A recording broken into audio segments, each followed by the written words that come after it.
بسم اللہ الرحمن الرحیم۔ السلام علیکم۔ پروگرام الکلام میں خوش آمدید۔ میں ہوں آپ کا میزبان محمد شعیب رضا۔ ناظرین کرام، پروگرام کے پہلے حصہ میں ہم قرآن کریم کی کچھ آیات کو سمجھنے کی کوشش کرتے ہیں اور دوسرے حصہ میں اپنے عہد کے نمائندہ سیاسی، سماجی، مذہبی موضوعات پہ پیدا ہونے والے سوالات کے جوابات ایک نئے نقطہ نظر سے جاننے کی کوشش کرتے ہیں۔ حسب سابق ہمارے ساتھ شریک گفتگو ہیں جناب محمد امانت رسول صاحب۔ امانت صاحب، بہت شکریہ آپ کے وقت کا۔ میری معاونت کے لیے متفرق سوالات کو لے کر حاضر ہیں جناب بلال صاحب۔ تھینک یو سو مچ بلال۔ ناظرین کرام، آپ کی سکرین پہ ہمارا واٹس ایپ نمبر آ رہا ہوگا، آپ اپنے سوالات ہمیں بھیج سکتے ہیں، ہم انشاءاللہ آپ کے سوالات کو ضرور ایڈریس کریں گے۔ امانت صاحب، ہم گفتگو کر رہے تھے، حضرت نوح علیہ السلام کی بات چل رہی تھی سورۃ الشعراء میں، اور اب نوح علیہ السلام سے ان کی قوم نے یہ بات کہی کہ یہ جو تمہارے پیروکار ہیں یہ تو ارذل لوگ ہیں، کمزور لوگ ہیں، اور پھر نوح علیہ السلام نے بڑی خوبصورتی سے اس چیز کا جواب دیا۔ اپنی گفتگو کا آغاز کیجیے گا۔ اب اس سے آگے فرمایا، حضرت نوح علیہ السلام کی ابھی گفتگو جاری ہے، فرمایا ان حسابہم الا علی ربی لو تشعرون، ان کا حساب اپنے رب پر ہے، یعنی ان کا جو معاملہ ہے حساب وہ ان کے رب پر ہے، یعنی میرے رب پر ہے۔ آپ اس بارے میں یعنی آپ کو فکر مند ہونے کی ضرورت نہیں ہے صحیح کہ بھئی وہ ارذل ہیں، کم تر ہیں، حقیر ہیں، کیسے نہیں ہیں، یہ آپ کا ایشو نہیں ہے، یہ ان کا اور ان کے رب کا معاملہ ہے، اور میرے رب کا معاملہ ہے، وہ ان سے پوچھے گا جو بھی معاملہ ہوگا۔ لو تشعرون، اگر تمہیں شعور ہے، اگر تمہیں سمجھ ہے، تو پھر اس بات پہ تم اعتراض نہ کرو اور نہ تمہارا کوئی اس سے تعلق بھی نہیں بنتا، یہ ان کا اور ان کے رب کا معاملہ ہو جاتا ہے۔ صحیح۔ تو یہ اس سے ایک سبق ہمیں بھی یہ مل جاتا ہے کہ ہم دوسروں کے دین کو، مذہب کو، نظریات کو جانچنے، پرکھنے، اس کی کھوج لگانے اور ان پر اعتراضات کرنے کے بجائے ہم ان کا معاملہ خدا کے سپرد کر دیں اور اپنے کام سے اپنی فکر کریں۔ سب سے بڑی بات یہ ہے کہ میں تو ہمیشہ یہ بات کہتا ہوں کہ میں اپنا حساب کتاب دے کر بھی سرخرو ہو جاؤں تو یہ بڑی بات ہے، بالکل۔ کجا یہ ہے کہ میں دوسروں کے بھی بوجھ لے کر اپنے گلے اور اپنے سر پہ ڈال کر میں لے کر جاؤں خدا کی بارگاہ میں، تو میں کس کا جواب دوں گا، کس کے بارے میں بات کروں گا؟ لیکن انسان ہے نا، وہ تجسس رکھتا ہے کہ دوسرا کیا کچھ پڑھ رہا ہے، کیا کر رہا ہے۔ دیکھیے، اچھا تجسس تو اس میں تو کوئی ممانعت نہیں ہے، میں نے اچھے تجسس کی نہیں بات کی، میں نے اس کی ہے کہ جو ہم دوسرے کی غلطیوں کی ٹوہ میں لگے رہتے ہیں نا، کہ ہم اس کو کس طرح گمراہ قرار دے سکتے ہیں، کس طرح ہم اس کو کافر بنا سکتے ہیں، کس طرح اس کو ہم دائرہ اسلام سے نکال سکتے ہیں، یہ جو ایک ہماری کوشش جاری رہتی ہے، یا دوسرے کے علمیت کو ہم پرکھنے میں لگے رہتے ہیں اور کوشش کرتے ہیں کوئی کمزوریاں نکالیں، یا کردار اور اخلاق کے پیچھے لگ جاتے ہیں کہ اس کے کوئی ہمیں سکینڈل ملے، کوئی بات ملے جس کو ہم عام کریں، جس کو پھیلائیں، یہ رویہ تو ناپسندیدہ رویہ ہے نا۔ یہاں پر یہی جواب حضرت نوح علیہ السلام نے دیا، بھئی تم جو یہ کمتر، حقیر، فلاں فلوں ان کے پیچھے لگے ہوئے، یہ تو قرآن مجید نے بہت اجمال کے ساتھ بات کی ہے نا۔ لیکن ہمارے صاحب، جو لوگ اس چیز کو پڑھ رہے ہیں یا جو لوگ پریکٹس کر رہے ہیں، یا ہم کہہ سکتے ہیں کہ جو لوگ اس چیز کا خیال کرتے ہیں کہ کس کے جو عقائد ہیں وہ ٹھیک نہیں ہیں تو اس کو ٹھیک کیا جائے یا کروایا جائے یا ان کی اصلاح کی جائے، وہ تو اس بات کا اظہار کرتے ہیں کہ ہمیں اللہ رب العزت نے ایک منصب دیا ہوا ہے، ہم تبلیغ کرنے والے لوگ ہیں اور ہم سے کل کو جواب لیا جائے گا کہ تم اس عہدے پہ تھے، تم اس سٹیٹس پہ تھے، تو تم نے لوگوں کی غلطیوں کو اسی طریقے سے جانے دیا کہ ٹھیک ہے، چونکہ مجھے اس چیز کی اجازت نہیں ہے کہ میں اس کے بارے میں ٹو لگاؤں، تو وہ جو کرتا ہے کرتا رہے، تو اس کا جواب تو دینا پڑے گا۔ اچھا، آپ پھر ایک دوسری انتہا پر جا کے کھڑے ہو جاتے ہیں۔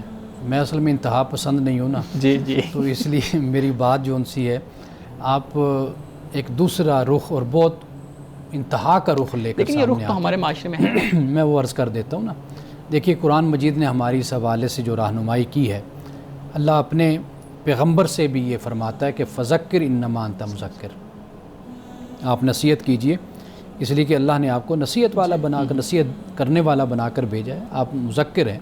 لست علیہم بمسیطر الا من تولی وکفر وما ارسلناک علیہم حفیظا، یہ بھی قرآن پاک میں بالکل بیان کیا کہ ہم نے آپ کو ان پر حفیظ بنا کر، نگران بنا کر ہم نے آپ کو نہیں بھیجا۔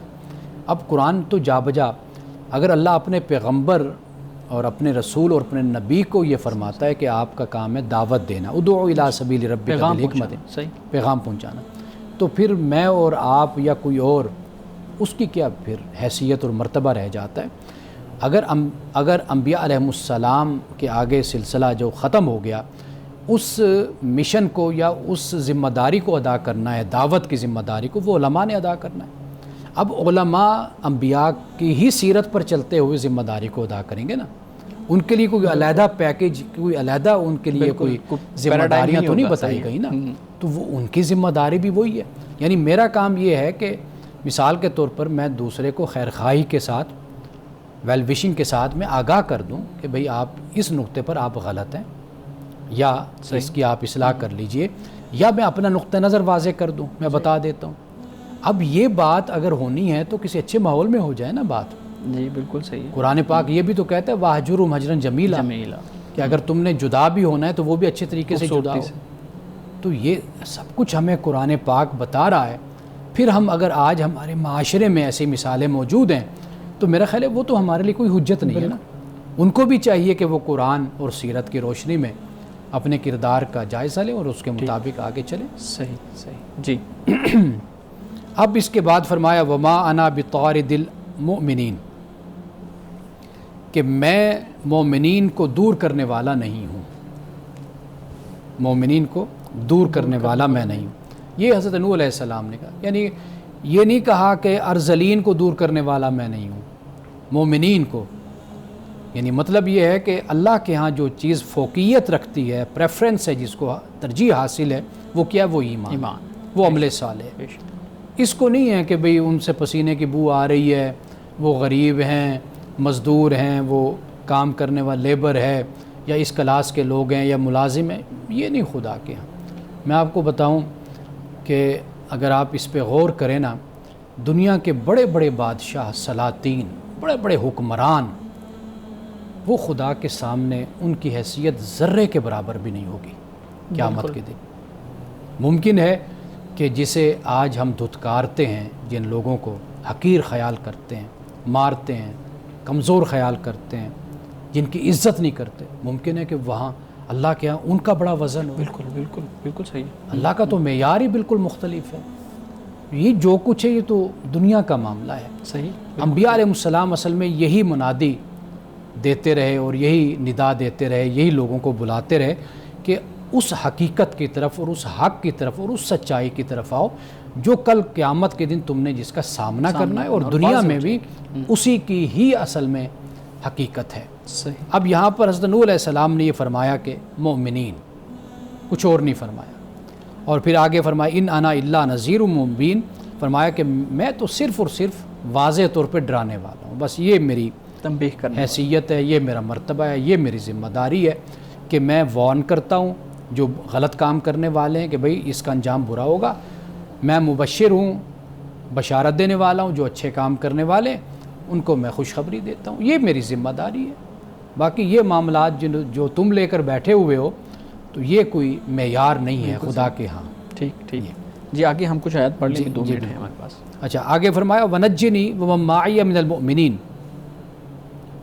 اور آگے فرمایا قَالُوا لَئِن لَّمْ تَنْتَهِ، اب یہ جو قوم ہے ان کا کہنا ہے لَئِن لَّمْ تَنْتَهِ یا نوح، اگر تو باز نہ آیا نا اے نوح، لَتَكُونَنَّ مِنَ الْمَرْجُومِينَ، تو پھر تم سنسار کر دیے جاؤ گے۔ یہ قوم ایک طرح سے ان کو دھمکی دے رہی، یہ تمام پیغمبروں کو دھمکیاں دی گئی۔ سورۃ الاعراف میں حضرت شعیب کو بھی یہی کہا کہ یا تو شہر چھوڑ دو، چلے جاؤ ان کو لے کر، یا پھر اپنی ملت کو بدلو، اس پیغام سے واپس آؤ اپنے آبا کے دین پر، مذہب پر، تو اگر نہیں تو پھر ہم تمہیں سنسار کریں گے۔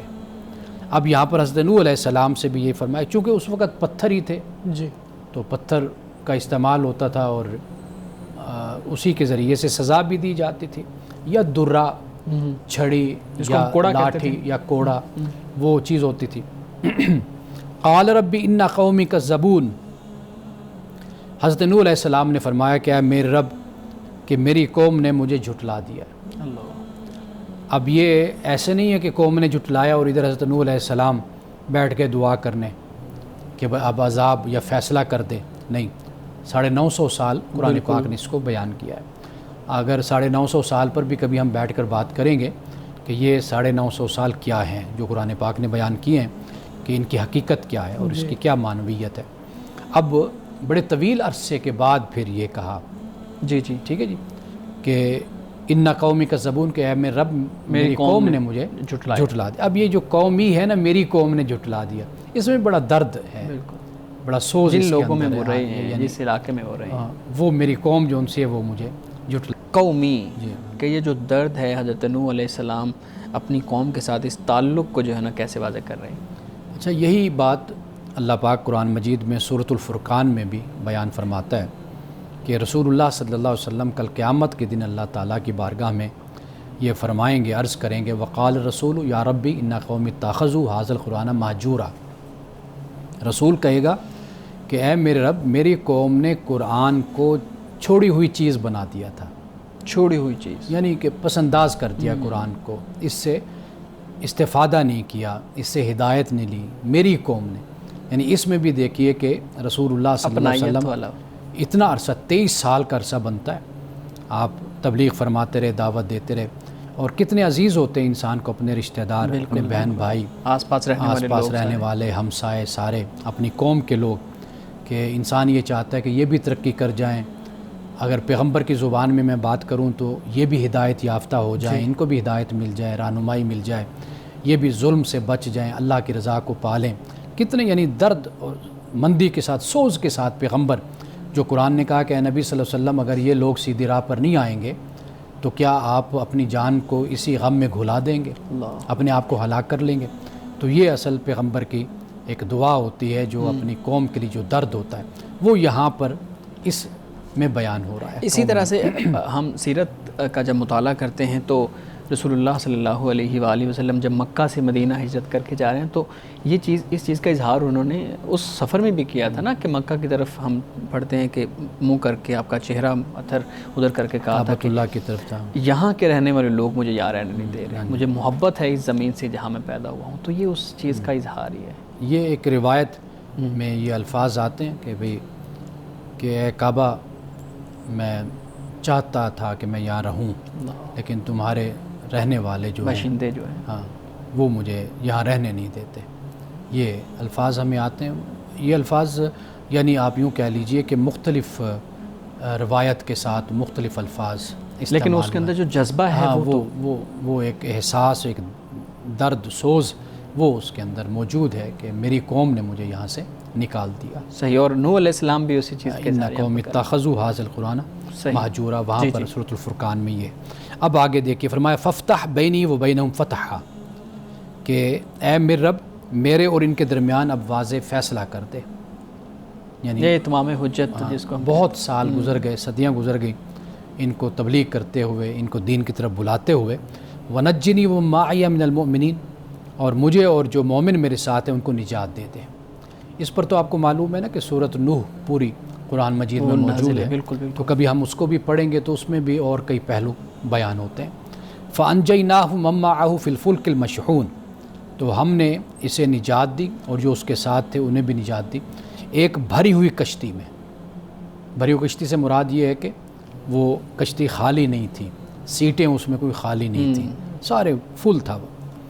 ثُمَّ أَغْرَقْنَا بَعْدُ الْبَاقِينَ، پھر فرمایا کہ پھر ہم نے غرق کر دیا بعد الباقین، باقی لوگوں جو پیچھے رہ جانے، جو رہ گئے، جو ایمان والے تھے، جو اللہ کا حکم تھا اس کے مطابق کشتی میں جنہوں نے بیٹھنا تھا وہ بیٹھ گئے، یہ ایمان والے تھے، باقی پھر بعد میں غرق ہو گئے۔ ان فی ذالک لآیہ، فرمایا بے شک اس میں یقیناً نشانی ہے۔ وما کان اکثر مومنین، لیکن ان میں سے جو اکثر لوگ ہیں وہ ایمان لانے والے نہیں ہیں۔ وَإِنَّ رَبَّكَ لَهُوَ الْعَزِيزُ الرَّحِيمُ، بے شک تیرا رب یقیناً غالب یعنی زبردست اور پھر رحم والا بھی ہے۔ صحیح۔ مولانا صاحب یہ جو نوح علیہ السلام کی کشتی کی ہم وہ بات کر رہے ہیں کہ باقی جو رہ جانے والے ہیں وہ سارے غرق ہو گئے، اور قرآن ایک جگہ پہ یہ بھی تو بیان کرتا ہے نا کہ ان کی بیوی اور ان کا جو بیٹا تھا وہ بھی انہی رہ جانوں والوں میں سے شامل تھا، اور اللہ رب العزت نے پھر ان کو بھی جو ہے نا وہ دریا بوت کر دیا، پانی کے اندر وہ بہہ گئے۔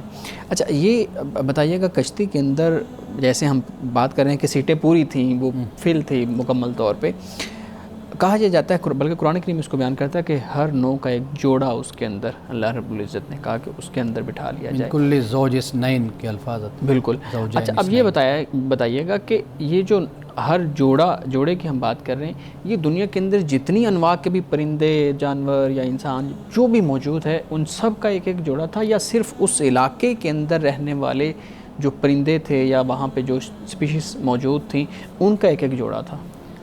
قرآن مجید میں اس کا کوئی بیان ہمیں نہیں ملتا، اور نہ ہی ہمیں کسی حدیث میں صحیح میں ملتا ہے کہ وہ کیا صورتحال تھی. ٹھیک. بس ہمیں اتنا قرآن نے بتا دیا کہ اس وقت واضح بات ہے کہ جو مہیا اور دستیاب چیزیں موجود تھیں یا مخلوق موجود تھی، انہی کا جوڑا کشتی میں بٹھایا گیا ہوگا. یہ ہمیں اس کا ذکر بس ملتا ہے.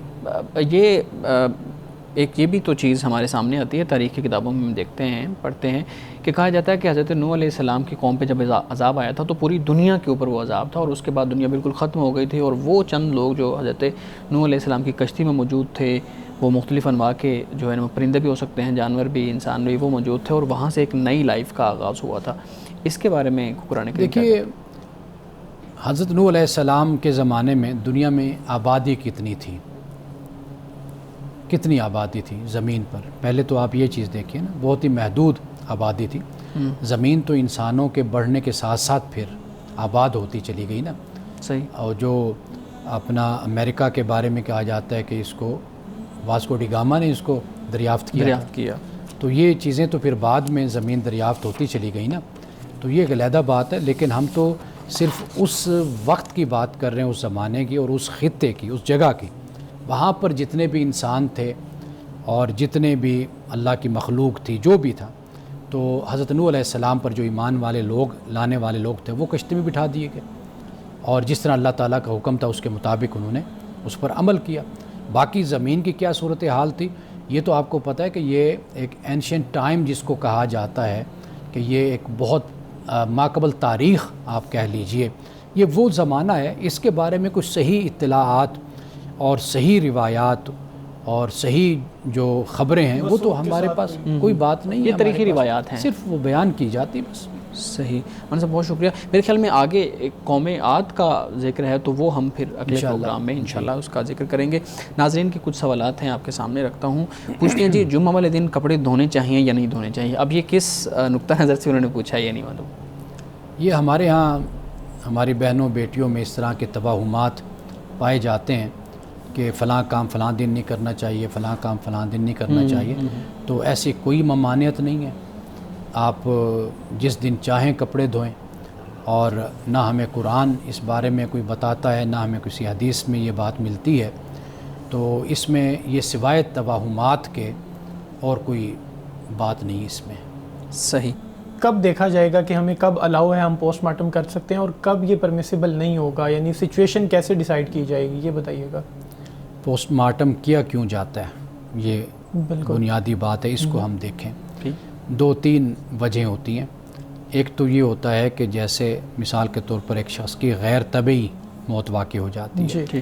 اب یہ خطرہ لاحق ہوتا ہے کہ اس کو زہر دیا گیا یا کوئی اور وجہ مارا ہے، تو اس کو جانچنے اور پرکھنے کے لیے یہ اس لیے ضروری ہوتا ہے کہ جو اصل ذمہ دار ہے اس تک پہنچا جائے. یا اس لیے بھی ضروری ہوتا ہے کہ ایک معاشرے میں، ایک مملکت میں، ایک ریاست میں اس طرح کے واقعات رونما ہوتے ہیں، تو اگر قاتل اور مجرم اس طرح بچتے رہیں گے تو پھر تو قتل اور جرم بڑھے گا معاشرے میں. ایک تو یہ صورت ہوتی ہے. دوسری صورت جو ہوتی ہے وہ یہ ہوتی ہے کہ جیسے قبر میں دفن کر دیا جاتا ہے.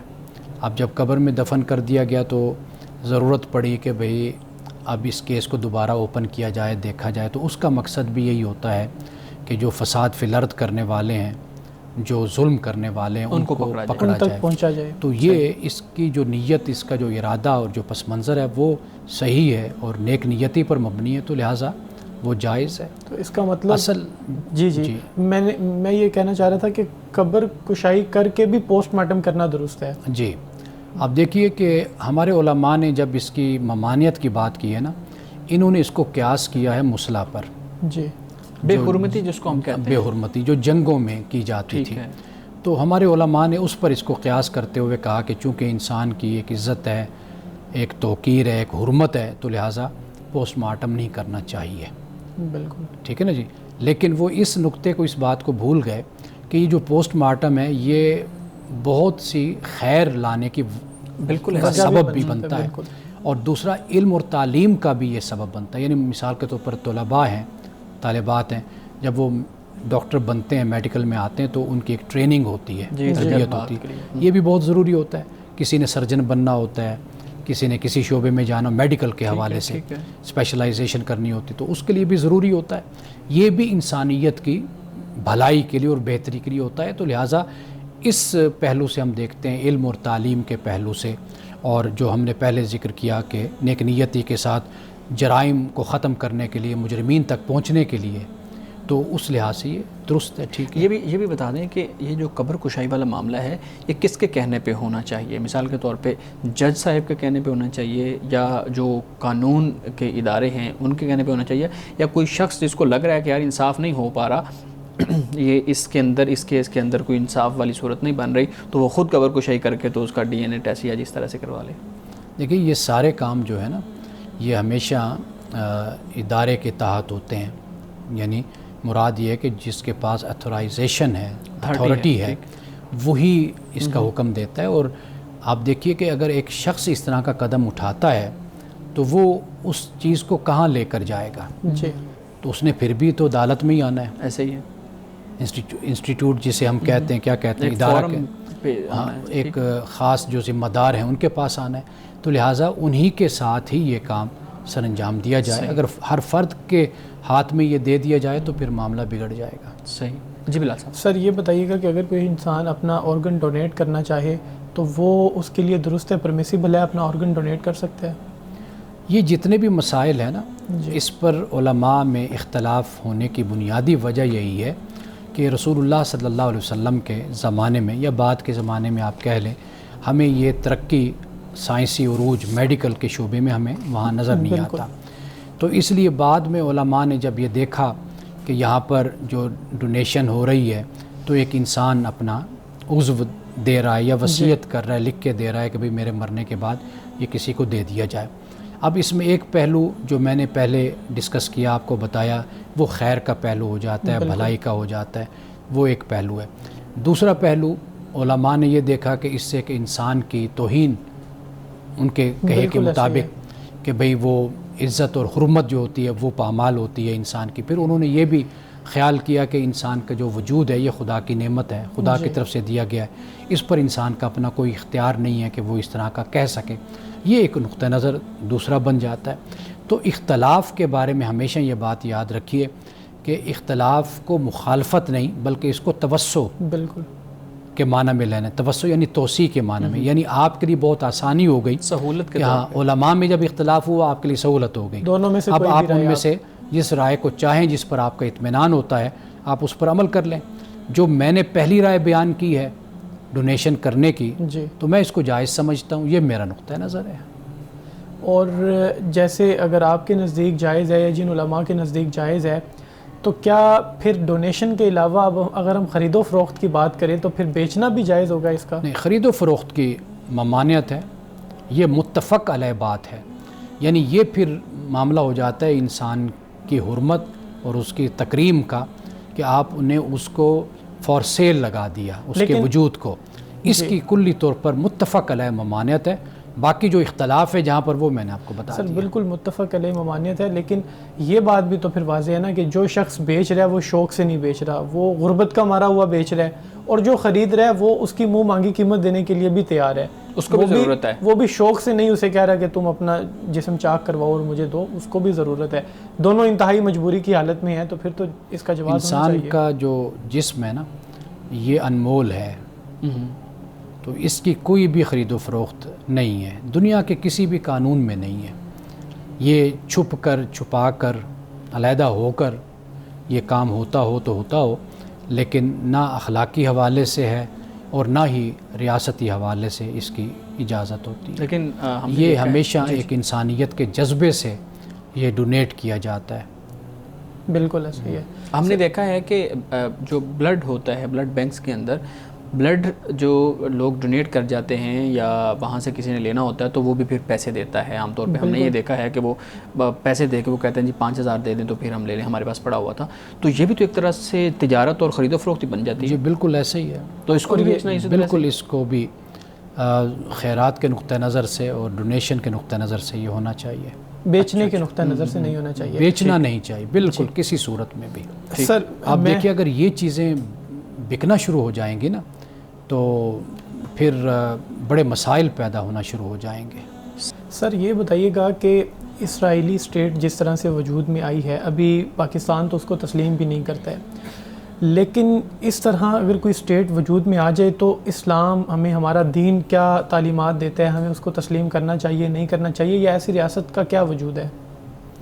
یہ متفق علیہ بات ہے. اس پر کسی بھی عالم کا یا کسی بھی شخص کا, کسی بھی انسان کا زمین پر, یعنی آپ مسلم ممالک لے لیں یا آپ مغربی ممالک کی عوام اور ان کے حکمران بھی آپ کہیے, تو اس پر کوئی اختلاف اس طرح کا نہیں بنتا کہ یہ جو اسرائیل ہے جی یہ ایک آپ کہیے اس کا وجود ناجائز ہے.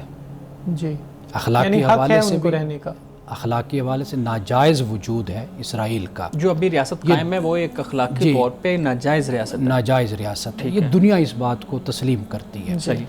یہ یعنی ایک تو یہ بات پہلے طے کر لیجئے.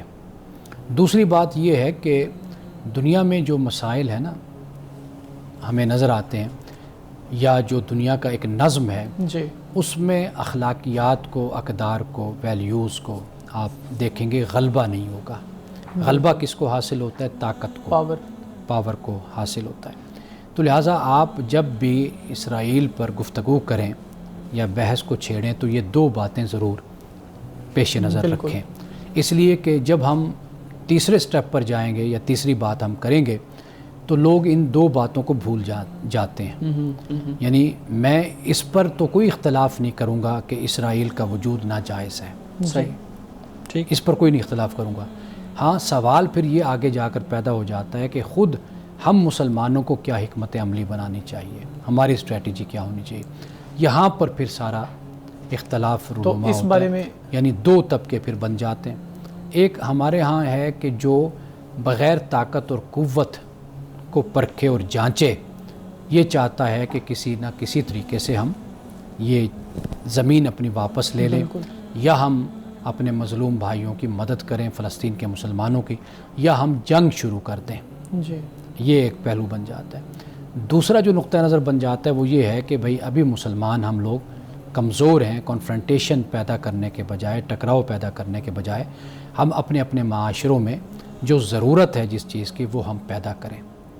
یعنی تعلیم کے حوالے سے ہے, صحت کے حوالے سے ہے, معاشی ترقی کے حوالے سے ہے, سیاسی استحکام کے حوالے سے خود کو گرو کریں, خود کو مضبوط کریں. قرآن پاک نے بھی اسی بات کو بیان کیا ہے. یعنی جب اللہ یہ کہتا ہے نا کہ جو تم استطاعت رکھتے ہو, یعنی اپنے آپ کو تیار کر کے رکھو. بالکل, من رباط الخیل.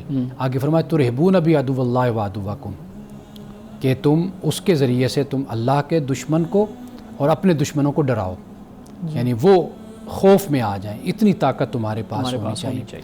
تو ہماری جو حیثیت ہے, جو حالت ہے, وہ آپ کے سامنے موجود ہے. تو لہٰذا بنیادی جو کام ہے ہمارا وہ مسلمانوں کا یہ ہونا چاہیے کہ ہم اپنے معاشروں کو خوشحال کریں, داخلی طور پر اپنی کمزوریوں کو ختم کریں, اپنے آپ کو مستحکم کریں. یہ وہ کام ہے, جب ہم یہ کریں گے نا تو پھر اگلا سٹیپ ہمارے لیے آسان ہو جائے گا. ہم آپ اس وقت تک آپ دیکھ لیجئے 78 سال یا کم و بیش جو وقت گزرا ہے, آپ سارے حالات کا جائزہ لے لیجئے کہ ہمیں کتنی کامیابی ہوئی ہے, ہم کتنا آگے بڑھے ہیں, پیش قدمی ہوئی ہے, ہم کتنا پیچھے ہٹے ہیں, ہمیں کیا ناکامی ہوئی ہے یا کامیابی ہوئی ہے. آپ دیکھ لیجئے تاریخ کے صفحات پر سب کچھ لکھا ہوا ہے, میں کچھ نہیں کہتا, لیکن جو اصولی بات ہے وہ قائم ہے, وہ اس پہ میں آپ ہم سب متفق ہیں کہ یہ وجود ناجائز ہے. جی ٹھیک ہے. اور یہ بھی بتا دیا کہ دنیا میں اقوام ہیں, اقوام متحدہ ہے, ادارے ہیں, یہاں پر بھی وہ جو اخلاقی اور اقدار کی آپ چاہتے ہیں نا حکومت اور غلبہ, وہ بھی نہیں ہے. دنیا میں طاقت اور قوت سے ہی فیصلے ہمیشہ, پہلے بھی ہم نے بھی ایسے کیا ہے, بالکل, اور اب بھی ایسے ہی ہوتے ہیں. تو لہٰذا تیسرا راستہ پھر ہمارے پاس یہ رہ جاتا ہے کہ ہم اپنے آپ کو سیاسی، معاشی، عسکری حوالے سے اپنے آپ کو مضبوط کریں۔ سر پاور کی آپ نے بات کی ہے، اس پہ لوگ یہ کہتے ہیں کہ شیر کا جب ہرنوں کے ساتھ شیر ہرنوں کے پیچھے بھاگتا ہے تو ایک ہرن کو وہ پکڑ لیتا ہے اور باقی ساری بھاگ جاتی ہیں۔ وہ مثال دیتے ہیں کہ یہ اسی طرح سے ہے، اتنی زیادہ اسلامی ریاستیں ہیں اور اگر ایک طاقتور ریاست آپ کو لگتی ہے کیونکہ پاور سپریمیسی ہے، پاور کی جو ہے وہ ڈومیننٹ ہے، تو پھر ایسا کیوں؟ ہم وہاں تو یہ کہتے ہیں کہ ساری ہرنیں مل جائیں تو شیر بھاگ جائے گا، یہاں پہ ہم کہتے ہیں کہ اسی طرح ہم بھی تماشا دیکھ رہے ہیں، ہم ان کے ساتھ گہرے دکھ کا اظہار ضرور کرتے ہیں لیکن ہم اکٹھے نہیں ہو پاتے۔ اگر ہم اکٹھے ہو جائیں تو ممکن ہے ہم طاقت کا بھی مقابلہ کر لیں۔ اچھا، ایک تو جو بات آپ نے مثال دی ہے نا، جی، بہت کچھ دنیا کے بارے میں مفروضے بھی بہت ہوتے ہیں، ہم مفروضے بھی قائم کرتے ہیں۔ یہ چونکہ ہم خود نہ عینی گواہ ہیں، نہ ہمارا اتنا مطالعہ ہوتا ہے، نہ ہم اس کے اتنے ماہر ہوتے ہیں، ایک تو یہ ساری مثالیں وہاں پر بھی اپلائی ہوتی ہیں۔ دوسری بات یہ کہ اگر آپ مطالعہ کریں نا، آپ سیاسی جو ہمارا طبقہ ہے اس کو دیکھ لیں، ہمارا مذہبی طبقہ دیکھ لیں، سیاسی حکمران یا سیاسی طبقہ، حکومتیں اب اس پر اکثر متفق ہیں کہ ہم اس طرح مقابلہ نہیں کر سکتے۔ جی، یہ جو آپ بے حسی کا رونا روتے رہتے ہیں نا کہ سیاسی حکمران، ہمارے حکمران نہیں اٹھتے، اب اصل میں وہ دیکھ چکے ہیں کہ ہم 2-3 دفعہ اس طرح کی جنگ لڑ چکے ہیں لیکن ہمیں اس میں ناکامی ہوئی ہے۔ ٹھیک ہے، مذہبی طبقہ ابھی تک اسی جگہ پر قائم ہے کیونکہ عملی طور پر سیاسی طبقہ بہتر جانتا ہے مذہبی طبقے کے۔ مذہبی طبقہ تقریر کر سکتا ہے، خطاب کر سکتا ہے، جذبات کا اظہار کر سکتا ہے، وہ اپنی جگہ پر وہ کرتا ہے۔ لیکن اگر عملی طور پر پالیسی آپ دیکھیں گے تو آپ کو دنیا میں سیاسی مسلم حکمرانوں کے اب یہی نظر آئے گی کہ ہم اپنے آپ کو سیاسی حوالے سے، عسکری اور معاشی حوالے سے مضبوط کر کے ہم اپنے آپ کو لائیں گے تو تب ہی ہم آگے بڑھ سکتے ہیں۔ مولانا صاحب حدیث مبارکہ بیان کیجیے گا۔ حضرت عبداللہ ابن مسعود رضی اللہ تعالیٰ عنہ سے روایت ہے، فرماتے ہیں کہ رسول اللہ نے فرمایا کہ نوجوانوں، تم میں سے نکاح کی ذمہ داریاں اٹھانے کی طاقت جو رکھتا ہو اسے چاہیے کہ وہ نکاح کرے، کیونکہ اس سے نگاہیں نیچی رہتی ہیں، شرمگاہوں کی حفاظت ہوتی ہے، اور جو نکاح کی ذمہ داریاں نہیں اٹھا سکتا تو اسے چاہیے کہ وہ روزے رکھے، کیونکہ روزہ خواہش نفس کو توڑتا ہے۔ یہ بخاری اور مسلم کی حدیث ہے۔ یعنی رسول اللہ صلی اللہ علیہ وسلم نے نوجوانوں سے یہ فرمایا کہ جو نکاح کر سکتے ہیں انہیں نکاح کرنا چاہیے، جان بوجھ کر نکاح سے انکار، شادی سے نہیں کرنا چاہیے۔ تو فرمایا کیوں؟ اس سے نکاحوں کی حفاظت ہوتی ہے اور عفت کی، شرمگاہوں کی حفاظت ہوتی ہے۔ اور فرمایا کہ جو نہیں استطاعت رکھتے، یعنی یہ توجہ طلب ہے یہ بات، جو استطاعت نہیں رکھتا ضروری نہیں ہے کہ وہ نکاح کرے، لیکن اس کے لیے پھر فرمایا کہ وہ روزے رکھا کرے، کیونکہ روزے سے انسان میں پاکیزگی، طہارت پیدا ہوتی ہے اور خواہش نفس اس پہ انسان کنٹرول حاصل کر لیتا ہے۔ ناظرین کرام، اس دعا کے ساتھ اپنے پروگرام کا اختتام کریں گے۔ اللہ رب العزت حسن کلام اور تاثیر کلام عطا فرمائے، ہماری زبان کے گروں کو کھول دے اور سننے والوں تک خیر کا پیغام پہنچے۔ اجازت دیجیے، خدا حافظ۔